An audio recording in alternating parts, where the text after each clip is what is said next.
ಒಂದ್ಸಲ ಈ ವಿಡಿಯೋನ ನೋಡಿ.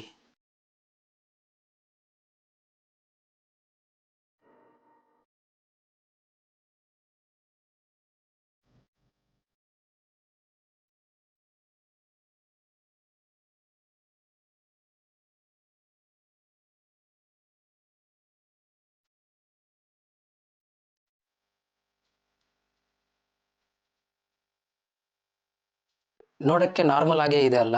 ಕೇವಲ ಈ ಒಂದು ಕೆಲವು ಸೆಕೆಂಡ್ಗಳ ವಿಡಿಯೋ ಒಬ್ಬ ವ್ಯಕ್ತಿಯ ಪ್ರಾಣ ತೆಗೆದಿದೆ. ಒಬ್ಬ ವ್ಯಕ್ತಿ ಜೀವನ ನಾಶ ಮಾಡ್ಬೇಕಂದ್ರೆ ಎಷ್ಟು ಸಮಯ ಬೇಕಾಗುತ್ತೆ? ಹಾನೆಸ್ಟ್ ಆಗಿ ಹೇಳಿ. ಕೆಲವು ದಿನ, ಕೆಲವು ತಿಂಗಳು, ಇಲ್ಲಾಂದ್ರೆ ವರ್ಷ, ಇವೆಲ್ಲ ಅಲ್ಲ. ಕೇವಲ ಒಂದು ಕೆಲವು ಸೆಕೆಂಡ್ಗಳು ಸಾಕು ಆರಾಮಾಗಿ ತನ್ನ ಪಾಡಿ ತನ್ನ ಇದ್ದಂತ ವ್ಯಕ್ತಿಯ ಜೀವನವನ್ನು ಹಾಳು ಮಾಡೋದಕ್ಕೆ. ಹಾಗೆ ನಾಶವಾಗಿರುವ 40 ವರ್ಷದ ದೀಪಕ್ನ ಬಗ್ಗೆ ಈ ವಿಡಿಯೋ. ಒಂದ್ಸಲ ಇಮ್ಯಾಜಿನ್ ಮಾಡ್ಕೊಳ್ಳಿ, ಬೆಳಗ್ಗೆ ಸ್ವಲ್ಪ ಲೇಟಾಗಿ ಎದ್ದೇಳ್ತೀರಾ, ಆದ್ರೂ ಕೂಡ ಆಫೀಸ್ಗೆ ಆನ್ ಟೈಮ್ ಹೋಗ್ಬೇಕು, ಇಲ್ಲಾಂದ್ರೆ ಮ್ಯಾನೇಜರ್ ಬೈತಾರೆ. ಓಡಿ ಓಡಿ ಒಂದು ಬಸ್ ಸ್ಟಾಪ್ ಬರ್ತೀರಾ, ಆ ಬಸ್ ಸ್ಟಾಪ್ ಅಲ್ಲಿ ಬರುವ ಬಸ್ ಕೂಡ ತುಂಬಾ ರಶ್ ಆಗಿದೆ, ಆದ್ರೂ ಕೂಡ ವಿಧಿ ಇಲ್ಲ, ಅದೇ ಬಸ್ ಹತ್ತಬೇಕು. ಆ ಬಸ್ ಹತ್ಕೊಂಡ ನಂತರ ನಿಮ್ಮ ಸುತ್ತಮುತ್ತಲು ಯಾರಿದ್ದಾರೆ ಅಂತ ಅಬ್ಸರ್ವ್ ಮಾಡೋ ಟೈಮ್ ಸಹ ನಿಮ್ಗೆ ಇರೋದಿಲ್ಲ. ಕೇವಲ ಆಫೀಸ್ಗೆ ಆನ್ ಟೈಮ್ ರೀಚ್ ಆಗಬೇಕು ಅಂತ ಮಾತ್ರ ನಿಮ್ಮ ಮೈಂಡಲ್ಲಿ ರನ್ ಆಗ್ತಾ ಇರುತ್ತೆ. ಆಫೀಸ್ಗೆ ಆನ್ ಟೈಮ್ ರೀಚ್ ಆಗ್ತೀರಾ, ಎಲ್ಲ ಕೆಲಸ ಮುಗಿಸ್ಕೊಂಡು ಆರಾಮಾಗಿ ಮನೆಗೆ ರಿಟರ್ನ್ ಬರ್ತೀರಾ. ಮನೆಗೆ ಬಂದು ಫ್ರೆಶ್ ಆಗಿ ಆರಾಮಾಗಿ ಒಂದು ಸೋಫಾ ಮೇಲೆ ಕೂತ್ಕೊಂಡು ನಿಮ್ಮ ಮೊಬೈಲನ್ನು ಓಪನ್ ಮಾಡ್ತೀರಾ. ಆಗ ಸೋಷಿಯಲ್ ಮೀಡಿಯಾದಲ್ಲಿ ಮೋಸ್ಟ್ ಟ್ರೆಂಡಿಂಗ್ ವಿಡಿಯೋ ನಿಮ್ಮ ಹತ್ರ ಬರುತ್ತೆ. ಆ ಒಂದು ವಿಡಿಯೋ ನೀವು ಬೆಳಗ್ಗೆ ಬಸ್ಸಲ್ಲಿ ಟ್ರಾವೆಲ್ ಮಾಡಬೇಕಾದ್ರೆ ತೆಗೆದಿರುವಂತಹ ಒಂದು ವಿಡಿಯೋ. ಆ ವಿಡಿಯೋದಲ್ಲಿ ನಿಮ್ಮ ಒಂದು ಮುಖ ಮೋಸ್ಟ್ ಫೇಮಸ್ ಆಗಿರುತ್ತೆ. ತುಂಬಾ ರಶ್ ಆಗಿರುವ ಒಂದು ಸರ್ಕಾರಿ ಬಸ್ಸಲ್ಲಿ ಒಂದು ಹುಡುಗಿಯ ಜೊತೆ ಅಸಭ್ಯಕರವಾಗಿ ಪ್ರವರ್ತಿಸಿದ ವ್ಯಕ್ತಿ ಅಂತ ನಿಮ್ಮ ಫೋಟೋ ಹಾಕಿ ಹೆಡ್ಲೈನ್ಸ್ ಬರೆದಿರ್ತಾರೆ. ಈ ಒಂದು ವಿಡಿಯೋ ಟ್ರೆಂಡಿಂಗ್ ಅಲ್ಲಿದ್ದು 2 ಮಿಲಿಯನ್ ವ್ಯೂಸ್ ಅಂದ್ರೆ 20 ಲಕ್ಷ ಜನ ನೋಡಿರ್ತಾರೆ. ಈ ವಿಡಿಯೋ ನೋಡಿದ ಪ್ರತಿಯೊಬ್ಬ ವ್ಯಕ್ತಿ ಕೂಡ ನಿಮ್ಮನ್ನು ಒಬ್ಬ ಮಾನ್ಸ್ಟರ್ ಆಗಿ ನೋಡ್ತಾ ಇರ್ತಾರೆ. ಇದನ್ನು ಊಹಿಸ್ಕೋತಾ ಇದ್ರೇನೆ ಇದರಲ್ಲಿ ಸ್ವಲ್ಪ ಚಿಕ್ಕ ಭಯ ಅನ್ನೋ ಶುರುವಾಗುತ್ತೆ ಅಲ್ವಾ?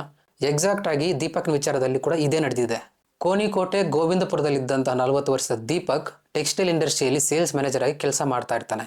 ದೀಪಕ್ ತುಂಬಾ ಆರ್ಡಿನರಿ ಪರ್ಸನ್. ಬೆಳಗ್ಗೆ ಎದ್ದೇಳೋದು, ಆಫೀಸ್ಗೆ ಹೋಗೋದು, ಆಫೀಸಲ್ಲಿ ಕೆಲಸ ಮುಗಿಸ್ಕೊಂಡು ರಿಟರ್ನ್ ಮನೆಗೆ ಬರೋದು, ನೈಟ್ ಟೈಮ್ ಫ್ಯಾಮಿಲಿ ಜೊತೆ ಟೈಮ್ ಸ್ಪೆಂಡ್ ಮಾಡಿ ಊಟ ಮಾಡಿ ಮಲ್ಗೋದು. ಪ್ರತಿದಿನದ ಹಾಗೆ ಜನವರಿ 16ರಂದು ಆಫೀಸ್ಗೆ ಹೋಗುವುದಾಗಿ ಪೈನೂರಿನ ಬಸ್ ಸ್ಟಾಪ್ ಅಲ್ಲಿ ಕೇರಳ ಗೌರ್ಮೆಂಟ್ ಬಸ್ ಅನ್ನು ಹತ್ಕೋತಾನೆ. ಬಸ್ ತುಂಬಾ ರಶ್ ಆಗಿರುತ್ತೆ, ಕೂತ್ಕೊಳ್ಳಕ್ಕೂ ಸಹ ಜಾಗ ಇರೋದಿಲ್ಲ, ಅಷ್ಟು ಜನ ಇರ್ತಾರೆ. ಅದೇ ಬಸ್ಸಲ್ಲಿ ಶಂಜಿತಾ ಮುಸ್ತಫಾ ಕೂಡ ಹತ್ಕೋತಾಳೆ. ಇವಳೊಬ್ಬ ಸೈಕಾಲಜಿ ಲೆಕ್ಚರರ್. ಬಸ್ ತುಂಬಾ ರಶ್ ಆಗಿರೋ ಕಾರಣದಿಂದಾಗಿ ಈ ಪೈನೂರು ಬಸ್ ಸ್ಟಾಪ್ ಅಲ್ಲಿ ಹತ್ಕೊಂಡ ಜನ ಎಲ್ಲ ಸಹ ಬಸ್ಸಿನ ಹಿಂದೆ ಭಾಗದಲ್ಲಿ ಒಂದೇ ಕಡೆ ನಿಂತ್ಕೋತಾರೆ. ಅದೇ ರೀತಿಯಾಗಿ ಶಂಜಿತಾ ಮುಸ್ತಫಾ ಹಾಗೆ ದೀಪಕ್ ಅಕ್ಕಪಕ್ಕದಲ್ಲೇ ನಿಂತ್ಕೋತಾರೆ. ಈ ಟೈಮಲ್ಲಿ ದೀಪಕ್ ಶಂಜಿತಾ ಅನ್ನು ಇನ್ಅಪ್ರಾಪ್ರಿಯೇಟ್ ಆಗಿ ಟಚ್ ಮಾಡ್ತಾ ಇದ್ದಾನೆ ಅಂತ ಶಂಜಿತಾಗೆ ಅನ್ಸುತ್ತೆ. ಅನ್ಸಿದ ನೆಕ್ಸ್ಟ್ ಮಿನಿಟ್ ಶಂಜಿತಾ ಮೊಬೈಲ್ ಓಪನ್ ಮಾಡಿ ಈ ವಿಡಿಯೋನ ರೆಕಾರ್ಡ್ ಮಾಡ್ತಾಳೆ. ಆ ವಿಡಿಯೋನ ಇನ್ನೊಂದ್ಸತಿ ನಿಮ್ಗೆ ಪ್ಲೇ ಮಾಡ್ತೀನಿ, ನೋಡಿ.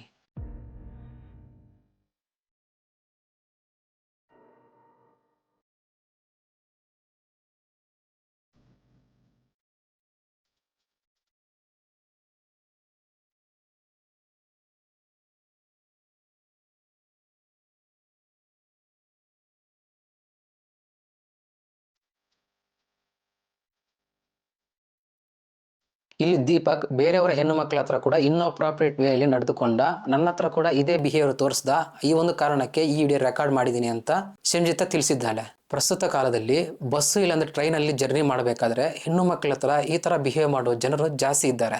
ಆ ಸಿಚುವೇಶನ್ ಅಲ್ಲಿ ಹೆಣ್ಣು ಮಕ್ಕಳು ತುಂಬಾ ಸ್ಟ್ರಾಂಗ್ ಆಗಿದ್ರೆ ತೆಗೆದು ಒಂದು ಕಪಾಲಕ್ಕೆ ಬಿಡ್ತಾರೆ, ಇಲ್ಲಾಂದ್ರೆ ಅಲ್ಲಿರುವ ಸುತ್ತಮುತ್ತಲ ಜನರಿಗೂ ಹೇಳಿ ಅವನಿಗೆ ದೇಹ ಶುದ್ಧಿ ಮಾಡಿಸ್ತಾರೆ. ಆದ್ರೆ ಈ ಕೇಸಲ್ಲಿ ಶಂಜಿತಾ ವಿಡಿಯೋ ರೆಕಾರ್ಡ್ ಮಾಡಿ ಪೊಲೀಸರಿಗೂ ಕೊಟ್ಟಿಲ್ಲ, ಅಲ್ಲಿರುವ ಸುತ್ತಮುತ್ತಲ ಜನರಿಗೂ ಸಹ ಹೇಳಿಲ್ಲ. ಡೈರೆಕ್ಟ್ ಆಗಿ ಸೋಷಿಯಲ್ ಮೀಡಿಯಾದಲ್ಲಿ ಅಪ್ಲೋಡ್ ಮಾಡಿ, ನಾನು ಗೌರ್ಮೆಂಟ್ ಬಸ್ ಅಲ್ಲಿ ಹೋಗ್ತಾ ಇರಬೇಕಾದ್ರೆ ದೀಪಕ್ ಎನ್ನುವ ವ್ಯಕ್ತಿ ನನ್ನನ್ನು ಇನ್ಅಪ್ರಾಪ್ರಿಯೇಟ್ ವೇಯಲ್ಲಿ ಟಚ್ ಮಾಡಿದಾನೆ ಅಂತ ಡಿಸ್ಕ್ರೈಬ್ ಮಾಡಿರ್ತಾಳೆ. ಯಾವಾಗ ಈ ಒಂದು ವಿಡಿಯೋ ಸೋಷಿಯಲ್ ಮೀಡಿಯಾದಲ್ಲಿ ಅಪ್ಲೋಡ್ ಮಾಡ್ತಾಳೋ ಈ ವಿಡಿಯೋ ತುಂಬಾ ವೈರಲ್ ಆಗಿ ಶುರುವಾಗುತ್ತೆ. ಕೇವಲ 24 ಗಂಟೆಯಲ್ಲಿ 20 ಲಕ್ಷ ಜನ ಈ ಒಂದು ವಿಡಿಯೋನ ನೋಡ್ತಾರೆ. ಈ ವಿಡಿಯೋ ನೋಡಿದ ಪ್ರತಿಯೊಬ್ಬರು ಕೂಡ ದೀಪಕ್ ಅನ್ನೊಂದು ಮಾನ್ಸ್ಟರ್ ರೀತಿಯಲ್ಲಿ ಊಹಿಸಿಕೊಂಡು ಈ ವಿಡಿಯೋ ಕಮೆಂಟ್ಗಳಲ್ಲಿ ತುಂಬಾ ಕ್ಯಾರೆಕ್ಟರ್ ಅಸೋಸಿಯೇಷನ್ ಮಾಡ್ತಾರೆ. ಈ ಒಂದು ಚಿಕ್ಕ ವಿಡಿಯೋದಿಂದ ದೀಪಕ್ 40 ವರ್ಷದಿಂದ ಬಿಲ್ಡ್ ಮಾಡಿಕೊಂಡಿದ್ದ ಅವನ ಕ್ಯಾರೆಕ್ಟರ್ ಹಾಗೆ ಅವನ ಫ್ಯಾಮಿಲಿ ಮೆಂಬರ್ನ ರೆಪ್ಯುಟೇಷನ್ ಏನಿದೆ ಎಲ್ಲ ಸಹ ಹಾಳಾಗುತ್ತೆ. ಕೇವಲ ಈ ಒಂದು 40 ಸೆಕೆಂಡ್ಗಳ ವಿಡಿಯೋ ದೀಪಕ್ 40 ವರ್ಷದಿಂದ ಕಷ್ಟಪಟ್ಟು ಬಿಲ್ಡ್ ಮಾಡಿದ ಕ್ಯಾರೆಕ್ಟರ್ ಅನ್ನು ನಾಶ ಮಾಡುತ್ತೆ. ಅಲ್ಲದೆ ಈ ಒಂದು ಕೇಸಲ್ಲಿ ಅವನ ಫ್ಯಾಮಿಲಿ ಮೆಂಬರ್ಸ್ ಅನ್ನು ಇನ್ವಾಲ್ವ್ ಮಾಡಿ ಈ ಸೋಷಿಯಲ್ ಮೀಡಿಯಾದಲ್ಲಿ ಕಮೆಂಟ್ ಮಾಡೋಕ್ಕೆ ಶುರು ಮಾಡ್ತಾರೆ. ಈ ವಿಡಿಯೋ ಸೋಷಿಯಲ್ ಮೀಡಿಯಾದಲ್ಲಿ ಅಪ್ಲೋಡ್ ಆಗೋಕ್ಕಿಂತ ಮುಂಚೆ ದೀಪಕ್ ಅಂದ್ರೆ ಅವನ ಸುತ್ತಮುತ್ತಲಿರೋ ಮನೆಗಳಿಗೆ ಮಾತ್ರ ಗೊತ್ತಿತ್ತು. ಒನ್ಸ್ ಈ ವಿಡಿಯೋ ಸೋಷಿಯಲ್ ಮೀಡಿಯಾದಲ್ಲಿ ವೈರಲ್ ಆದ ನಂತರ ದೀಪಕ್ ಇಡೀ ಕೇರಳದಲ್ಲೇ ಮೋಸ್ಟ್ ಫೇಮಸ್ ವ್ಯಕ್ತಿ ಆಗೋಗ್ತಾನೆ. ಈ ವಿಡಿಯೋ ಇನ್ನೂ ವೈರಲ್ ಆಗೋಕ್ಕೆ ಶುರುವಾಗುತ್ತೆ. ದೀಪಕ್ನ ಫ್ರೆಂಡ್ಸ್ ಹಾಗೆ ಫ್ಯಾಮಿಲಿ ಮೆಂಬರ್ಸ್ ಬಂದು ದೀಪಕ್ಗೆ ಸಪೋರ್ಟ್ ಮಾಡೋಕ್ಕೆ ಶುರು ಮಾಡ್ತಾರೆ. ನೀನು ಇಂಟೆನ್ಷನ್ ಆಗಿ ಈ ಒಂದು ಕೆಲಸ ಮಾಡಿಲ್ಲ, ನಾವ್ ಏನಿದ್ರು ಕೂಡ ಕಾನೂನು ಪ್ರಕಾರ ಹೋಗೋಣ ಅಂತ ಅವನಿಗೆ ಧೈರ್ಯ ತುಂಬ್ತಾರೆ. ಆದ್ರೆ ದೀಪಕ್ಗೆ ಈ ಆನ್ಲೈನ್ ಇಂದ ಬರ್ತಾ ಇದ್ದಂತಹ ಕ್ಯಾರೆಕ್ಟರ್ ಅಸಾಸಿನೇಷನ್, ಹೇಟ್ ರೇಟ್ ಹಾಗೆ ಫ್ಯಾಮಿಲಿನೂ ಇನ್ವಾಲ್ವ್ ಮಾಡಿ ಕೆಟ್ಟ ಕಮೆಂಟ್ಸ್ ಮಾಡೋದ್ರಿಂದ ದೀಪಕ್ ತುಂಬಾ ಡಿಪ್ರೆಷನ್ ಒಳಗಾಗ್ತಾನೆ. ಜನವರಿ 18 ಮಾರ್ನಿಂಗ್ ಸಮಯದಲ್ಲಿ ದೀಪಕ್ನ ರೂಮಿಂದ ದೀಪಕ್ ಆಚೆ ಬರೋದಿಲ್ಲ. ತನ್ನ ಅಮ್ಮ ಹೋಗ್ಬಿಟ್ಟು ದೀಪಕ್ನ ರೂಮ್ಗೆ ನಾಕ್ ಮಾಡ್ತಾಳೆ, ನೋ ರೆಸ್ಪಾನ್ಸ್. ಕಾಲ್ ಮಾಡ್ತಾರೆ, ನೋ ರೆಸ್ಪಾನ್ಸ್. ದೀಪಕ್ನ ಅಮ್ಮ ಅಪ್ಪ ಸೇರಿ ಸುತ್ತಮುತ್ತಲಿರೋ ಜನರನ್ನು ಕರೆದು ದೀಪಕ್ನ ಡೋರ್ ಓಪನ್ ಮಾಡಿ ನೋಡಿದ್ರೆ ದೀಪಕ್ ಸೂಸೈಡ್ ಮಾಡ್ಕೊಂಡಿರ್ತಾನೆ. ದೀಪಕ್ನ ಮನೆ ಸುತ್ತಮುತ್ತಲಿರುವ ಜನರು ತಿಳಿಸುವುದೇನೆಂದ್ರೆ, ದೀಪಕ್ ತುಂಬಾ ಒಳ್ಳೆ ವ್ಯಕ್ತಿ, ಆದ್ರೆ ಈ ಒಂದು ಸೋಷಿಯಲ್ ಮೀಡಿಯಾದಲ್ಲಿ ಈ ಒಂದು ವಿಡಿಯೋ ವೈರಲ್ ಆದ ನಂತರ ದೀಪಕ್ ತುಂಬಾ ಡಿಪ್ರೆಷನ್ಗೆ ಒಳಗಾಗಿದ್ದ. ಕೇವಲ ಈ ಒಂದು ಸೋಷಿಯಲ್ ಮೀಡಿಯಾದಲ್ಲಿ ಬರುತ್ತಂತಹ ಹೇಟ್ ರೇಟ್, ಕ್ಯಾರೆಕ್ಟರ್ ಅಸಾಸಿನೇಷನ್ ತಡೆಯಲಾರದೆ ಸೂಸೈಡ್ ಮಾಡ್ಕೊಂಡಿದ್ದಾನೆ ಅಂತ ತಿಳಿಸಿದ್ದಾರೆ. ಕೇರಳದ ಪೊಲೀಸರು ಕೂಡ ದೀಪಕ್ನ ಅನ್ಯಾಚುರಲ್ ಡೆತ್ ಆಗಿ ಡಿಕ್ಲೇರ್ ಮಾಡಿದ್ದಾರೆ. ದೀಪಕ್ ಈ ವಿಡಿಯೋ ಮುಖಾಂತರ ಯಾರಾದರೂ ಕೊಲೆ ಬೆದರಿಕೆ ಹಾಕಿದಾರಾ, ಇಲ್ಲಾಂದ್ರೆ ಕಾಲ್ ಮಾಡಿ ಏನಾದರೂ ಇವನಿಗೆ ಭಯಪಡಿಸಿದಾರ ಅಂತ ಪೊಲೀಸರ ಈ ಕೋಣೆಯಲ್ಲಿ ಕೂಡ ಇನ್ವೆಸ್ಟಿಗೇಷನ್ ಮಾಡ್ತಾ ಇದಾರೆ. ಇದೆಲ್ಲ ಕಾಯಿನ್ನ ಒಂದು ಮುಖ ಆಯ್ತು. ಇನ್ನೊಂದು ಮುಖ ಬಂದು ಸಿಮ್ಜಿತಾಗೆ ದೀಪಕ್ ಇಂಟೆನ್ಷನ್ ಆಗಿ ಫಿಸಿಕಲ್ ಆಗಿ ಟಚ್ ಮಾಡ್ದ. ಇದಲ್ಲದೆ ಅಲ್ಲಿದ್ದಂತ ಹೆಣ್ಣು ಮಕ್ಕಳು ಕೂಡ ಇದೇ ರೀತಿ ಮಾಡ್ತಾ ಇದ್ದ. ಈ ಒಂದು ಕಾರಣಕ್ಕೆ ನಾನು ಮೊಬೈಲ್ ತೆಗೆದು ಈ ಒಂದು ರೆಕಾರ್ಡ್ ಮಾಡಿ ಈ ವಿಡಿಯೋನ ಸೋಷಿಯಲ್ ಮೀಡಿಯಾದಲ್ಲಿ ಅಪ್ಲೋಡ್ ಮಾಡಿದ್ದೀನಿ ಅಂತ ತುಂಬಾ ಸ್ಟ್ರಾಂಗ್ ಆಗಿ ತನ್ನ ಸ್ಟೇಟ್ಮೆಂಟ್ ಮೇಲೆ ನಿಂತಿದ್ದಾಳೆ. ನಮಗೆ ಸಿಕ್ಕಿರುವಂತಹ ವಿಡಿಯೋ ಪ್ರೂಫ್ ಏನಿದೆ ಈ ಒಂದು ಕೆಲವು ಸೆಕೆಂಡ್ಗಳು ಮಾತ್ರ. ಬಟ್ ಈ ಒಂದು ಇನ್ಸಿಡೆಂಟ್ ನ ಹಿಂದೆ ಏನ್ ನಡೆಯಿತು, ಮುಂದೆ ಏನ್ ನಡೀತು ಅಂತ ಆ ಬಸ್ಸಲ್ಲಿ CC ಕ್ಯಾಮೆರಾ ಇದ್ರೆ ಪೊಲೀಸರು ಇದು ಇನ್ವೆಸ್ಟಿಗೇಷನ್ ಅಲ್ಲಿ ಆಚೆ ಇಡ್ತಾರೆ. ಇಲ್ಲಿ ನಾನು ಯಾರಿಗೂ ಸಹ ಸಪೋರ್ಟ್ ಮಾಡ್ತಾ ಇಲ್ಲ, ಇಬ್ಬರ ವರ್ಷನ ನಿಮ್ಮ ಮುಂದೆ ಇಟ್ಟಿದ್ದೀನಿ. ಬಟ್ ಇಷ್ಟೊಂದು ವಿಷಯ ವೈರಲ್ ಆಗಬೇಕಾದ್ರೆ ಆ ವಿಡಿಯೋ ಸೋಷಿಯಲ್ ಮೀಡಿಯಾದಲ್ಲಿ ವೈರಲ್ ಆದ್ರಿಂದ ಇಷ್ಟೊಂದು ಜನಕ್ಕೆ ರೀಚ್ ಆಗಿದೆ. ಅದರಲ್ಲಿ ಕಮೆಂಟ್ಸ್ ಮಾಡಿದ ಜನರೇ ಈಗ ಅವರ ಡಿಫರೆಂಟ್ಸ್ ಒಪಿನಿಯನ್ ಶೇರ್ ಮಾಡ್ಕೊಂಡಿದ್ದಾರೆ. ಅದರಲ್ಲಿ ನಂಬರ್ 1, ಸಿಮ್ಜಿತಾ ಮಾಡಿರೋ ವಿಡಿಯೋದಲ್ಲಿ ದೀಪಕ್ ಸಿಮ್ಜಿತಾಗೆ ಟಚ್ ಆಗಿದ್ದಾನೆ. ಇಲ್ಲಿ ಟಚ್ ಆಗೋದಕ್ಕೂ ಟಚ್ ಮಾಡೋದಕ್ಕೂ ತುಂಬಾ ಡಿಫ್ರೆನ್ಸ್ ಇದೆ. ಬಸ್ಸಲ್ಲಿ ತುಂಬಾ ರಶ್ ಆಗಿರೋ ಕಾರಣದಿಂದಾಗಿ ದೀಪಕ್ ಸಿಮ್ಜಿತಾಗೆ ಟಚ್ ಆಗಿದ್ದಾನೆ. ಈ ವಿಡಿಯೋ ನೋಡ್ತಾ ಇದ್ರೆ ದೀಪಕ್ ಇಂಟೆನ್ಷನ್ ಟಚ್ ಆಡಿಲ್ಲ. ಟಚ್ ಆದ ನಂತರ ದೀಪಕ್ ಅಲ್ಲಿಂದ ಮುಂದೆ ಹೋಗ್ತಾ ಇದ್ದಾನೆ. ಸೊ ಫಿಸಿಕಲ್ ಇಂಟೆನ್ಷನ್ ಇಂದ ದೀಪಕ್ ಸಿಮ್ಜಿತಾಗೆ ಟಚ್ ಮಾಡಿಲ್ಲ ಅಂತ ತುಂಬಾ ಜನರು ಸ್ಟ್ಯಾಂಡ್ ತಗೊಂಡಿದ್ದಾರೆ. ಸಿಮ್ಜಿತಾ ಈ ಒಂದು ವಿಡಿಯೋನ ರೆಕಾರ್ಡ್ ಮಾಡಬೇಕಾದ್ರೆ ಫೇಸ್ ಅಲ್ಲಿ ಒಂದು ಚಿಕ್ಕ ಸ್ಮೈಲ್ ಕೊಡ್ತಾ ದೀಪಕ್ ಕಡೆಗೆ ಮೂವ್ ಆಗ್ತಾ ಇದ್ದಾಳೆ. ಟಚ್ ಆದ್ರೆ ಈ ಒಂದು ಇನ್ಸಿಡೆಂಟ್ ಅನ್ನ ವಿಡಿಯೋ ಮಾಡೋಣ ಅಂತ ಇಂಟೆನ್ಷನ್ ಆಗಿ ಈ ಒಂದು ವಿಡಿಯೋ ಮಾಡಿದ್ದಾಳೆ ಅಂತ ಇನ್ನೂ ಸ್ವಲ್ಪ ಜನರ ಸ್ಟ್ಯಾಂಡ್ ತಗೊಂಡಿದ್ದಾರೆ. ದೀಪಕ್ ಇಂಟೆನ್ಷನ್ ಆಗಿ ಸಿಮ್ಜಿತಾನ ಟಚ್ ಮಾಡಿದ್ರೆ ಈ ಒಂದು ವಿಡಿಯೋನ ಪ್ರೂಫ್ ಆಗಿ ಇಟ್ಕೊಂಡು ಪೊಲೀಸರಿಗೆ ಕಂಪ್ಲೇಂಟ್ ಕೊಡಬಹುದಾಗಿತ್ತು. ಅಲ್ಲಿರುವ ಸುತ್ತಮುತ್ತಲಿರುವ ಜನರಿಗೆ ತಿಳಿಸಿ ಗಲಾಟೆ ಸಹ ಮಾಡಬಹುದಾಗಿತ್ತು. ಇವೆಲ್ಲ ಮಾಡದೆ ಕೇವಲ ಸೋಷಿಯಲ್ ಮೀಡಿಯಾದಲ್ಲಿ ಅಟೆನ್ಷನ್ಗೋಸ್ಕರ ಈ ಒಂದು ವಿಡಿಯೋ ಮಾಡಿ ಈ ಒಂದು ವಿಡಿಯೋನ ಸೋಷಿಯಲ್ ಮೀಡಿಯಾದಲ್ಲಿ ಅಪ್ಲೋಡ್ ಮಾಡಿದಾಳೆ ಅಂತ ಇನ್ನು ಸ್ವಲ್ಪ ಜನರು ಸ್ಟ್ಯಾಂಡ್ ತಗೊಂಡಿದ್ದಾರೆ. ಸಿಮ್ಜಿತಾಗೆ ರಿಯಲ್ ಆಗಿ ಜಸ್ಟಿಸ್ ಬೇಕಾಗಿದ್ರೆ ಈ ಒಂದು ಇನ್ಸಿಡೆಂಟ್ ನಡೆದ ನಂತರ ದೀಪಕ್ಗೆ ಡೈರೆಕ್ಟ್ ಆಗಿ ಕಪಾಲಕ್ಕೆ ಹೊಡೆಯಬಹುದಾಗಿತ್ತು. ಬಟ್ ಇದು ಯಾವುದು ಸಹ ಮಾಡಿಲ್ಲ. ಕೇವಲ ಸೋಷಿಯಲ್ ಮೀಡಿಯಾದಲ್ಲಿ ಅಟೆನ್ಷನ್ಗೋಸ್ಕರ ಮಾತ್ರ ಈ ಒಂದು ವಿಡಿಯೋ ಮಾಡಲಾಗಿದೆ ಅಂತ ಹಲವಾರು ಜನ ನಂಬ್ತಾ ಇದ್ದಾರೆ. ಸಿಮ್ಜಿತಾ ಸೋಷಿಯಲ್ ಮೀಡಿಯಾದಲ್ಲಿ ಪೋಸ್ಟ್ ಮಾಡಬೇಕಾದ್ರೆ ಸಿಮ್ಜಿತಾಗೆ 10K ಫಾಲೋವರ್ಸ್ ಇದ್ರು. ಬಟ್ ಈ ವಿಡಿಯೋ ಪೋಸ್ಟ್ ಮಾಡಿದ ನಂತರ 100K ಫಾಲೋವರ್ಸ್ ರೀಚ್ ಆಗಿದ್ದಾರೆ. ಕೇವಲ ಸೋಷಿಯಲ್ ಮೀಡಿಯಾದಲ್ಲಿ ಒಂದು ಬೈಟ್ ಫೋರ್ಸ್ಗಾಗಿ ಈ ಒಂದು ರೆಕಾರ್ಡ್ ಮಾಡಿ ಪೋಸ್ಟ್ ಮಾಡಲಾಗಿದೆ ಅಂತ ತುಂಬಾ ಜನರು ನಂಬ್ತಾ ಇದ್ದಾರೆ. ಇದೇ ರೀತಿಯ ಇನ್ಸಿಡೆಂಟ್ 2 ತಿಂಗಳಿಂದ ನಮ್ಮ ಬೆಂಗಳೂರಲ್ಲಿ ನಡೆಯಿತು. ಆದರೆ ಈ ಕೇಸಲ್ಲಿ ಯಾವುದೇ ಪ್ರಾಣ ನಷ್ಟ ನಡೆಯಲಿಲ್ಲ. ಆದರೂ ಕೂಡ ಈ ಒಂದು ವಿಡಿಯೋ ತುಂಬಾ ವೈರಲ್ ಆಯಿತು. ಒಬ್ಬ ಹುಡುಗಿ ತನ್ನ ಕೆಲಸ ಮುಗಿಸ್ಕೊಂಡು ರ್ಯಾಪಿಡೋನ ಬುಕ್ ಮಾಡಿ ರ್ಯಾಪಿಡೋದಿಂದ ತನ್ನ ಮನೆಗೆ ಹೋಗ್ಬೇಕಾದ್ರೆ ರೈಡ್ ನ ಮಧ್ಯದಲ್ಲಿ ರೈಡರ್ ಪದೇ ಪದೇ ಆಕೆಯ ಕಾಲನ್ನು ಮುಡ್ತಾ ಇರ್ತಾನೆ. ಇದನ್ನು ಆ ಹುಡುಗಿ ಒಂದು ವಿಡಿಯೋ ಮುಖಾಂತರ ಶೂಟ್ ಮಾಡ್ಕೊಂತಾರೆ. ನಂತರ ಡ್ರಾಪ್ ಡೆಸ್ಟಿನೇಷನ್ಗೆ ಹೋದಾಗ ಅಲ್ಲಿರುವಂತಹ ಜನರಿಗೆ ಈ ಒಂದು ವಿಷಯ ತಿಳಿಸ್ತಾಳೆ. ಅಲ್ಲಿರುವಂತಹ ಎಲ್ಲಾ ಜನರು ಬಂದು ಅವನಿಗೆ ದೇಹ ಶುದ್ಧಿ ಮಾಡ್ತಾರೆ. ನಂತರ ಈ ಒಂದು ವಿಡಿಯೋ ಕೂಡ ಸೋಷಿಯಲ್ ಮೀಡಿಯಾದಲ್ಲಿ ತುಂಬಾ ವೈರಲ್ ಆಗುತ್ತೆ. ಕಮೆಂಟ್ಸ್ ಅಲ್ಲಿ ಕೂಡ ಬೆಂಗಳೂರು ಪೊಲೀಸನ್ನು ತುಂಬಾ ಜನ ಟ್ಯಾಗ್ ಮಾಡಿರ್ತಾರೆ.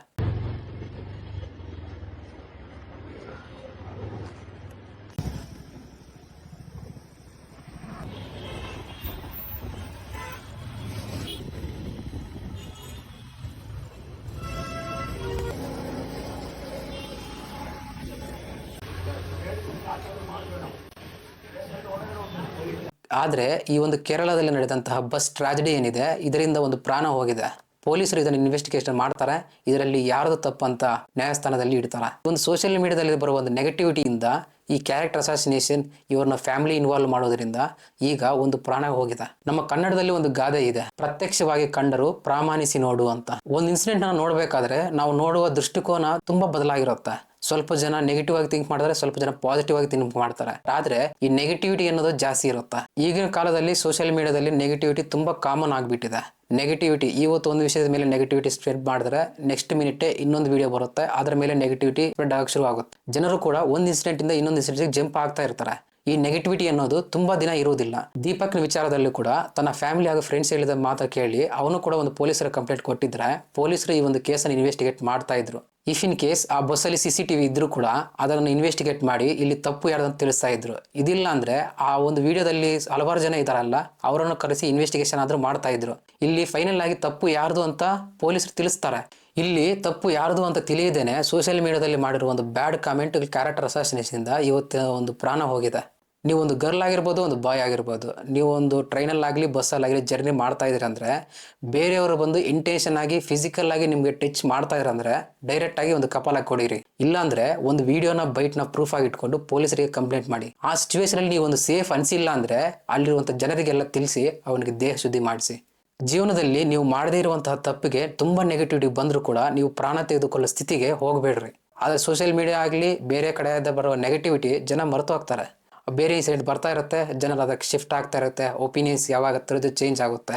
ಒನ್ಸ್ ನಮ್ಮ ಪ್ರಾಣ ಕಳ್ಕೊಂಡ್ರೆ ಅದು ಬರೋದಿಲ್ಲ. ಈ ಒಂದು ಸೂಸೈಡ್ ಮಾಡ್ಕೊಳ್ಳೋಕೆ ಮೊದಲು ನಿಮ್ಮ ತಂದೆ ತಾಯಿಯ ಮುಖ ನೆನಪಿಸ್ಕೊಳ್ಳಿ. ಸೊ ಇದಾಗಿತ್ತು ಇವತ್ತಿನ ವಿಡಿಯೋ. ಈ ಥರ ಒಂದು ಇನ್ಫಾರ್ಮೇಷನ್ ಕಂಟೆಂಟ್ಗಾಗಿ ನಮ್ಮ ಒಂದು ಚಾನಲ್ನ ಸಬ್ಸ್ಕ್ರೈಬ್ ಮಾಡಿ. ಈ ಒಂದು ಇನ್ಫಾರ್ಮೇಷನ್ ನಿಮ್ಗೆ ಇಷ್ಟ ಆದರೆ ನಿಮ್ಮ ಫ್ಯಾಮಿಲಿ ಹಾಗೂ ಫ್ರೆಂಡ್ಸ್ಗೆ ಈ ಒಂದು ವಿಡಿಯೋನ ಶೇರ್ ಮಾಡಿ. ನಾನು ನಿಮ್ಮ ಆನಂದ್, ಸಿಗ್ತೀನಿ ಮುಂದಿನ ವಿಡಿಯೋದಲ್ಲಿ. ಅಂಟಿಲ್ ದೆನ್, ಬಾಯ್.